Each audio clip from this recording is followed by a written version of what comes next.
Super hit कजरी।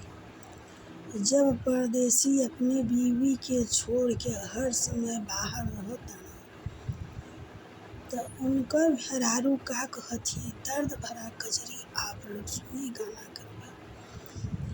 असो के सावनवा धरे भोरवा साइया, संघमे खेलब झूलनवा।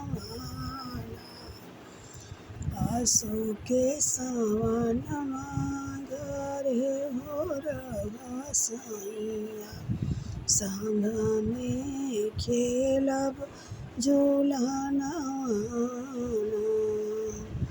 सावन मास में मेहदी लगाइबो, सावन मास में मेहदी लगाइबो। भादो होइहे दोए पतवान, भादो में होई दोई पतवान।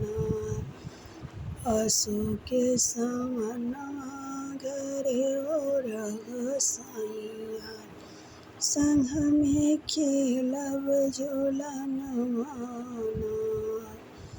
अपने में तोड़बो भरी अचरवा, मेहदी तोड़ब सैया भरी अचरवा। देवरू के भरी हो रुमलिया ना, देवरू के भरी रुमलिया ना।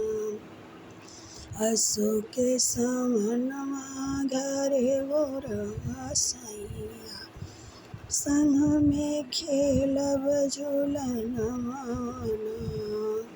सोने के सिलवटी पीसब मेहदिया, सोने के सिलवटी पीसब मेहदिया।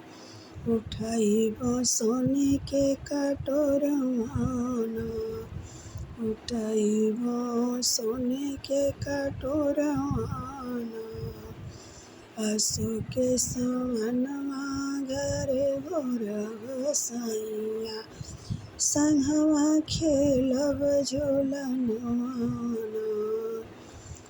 असो के सावनवा घरे भोरवा साइया, संघमे खेलब झूलनवा। अपने धरब पिया धरी गदौरी, अपने धरब पिया भरी भरी हथवा। देवरू के कानी अंगुरिया ना, देवरू के कानी अंगुरिया ना। असो के सावनवा घरे भोरवा साइया, संघमे खेलब झूलनवा।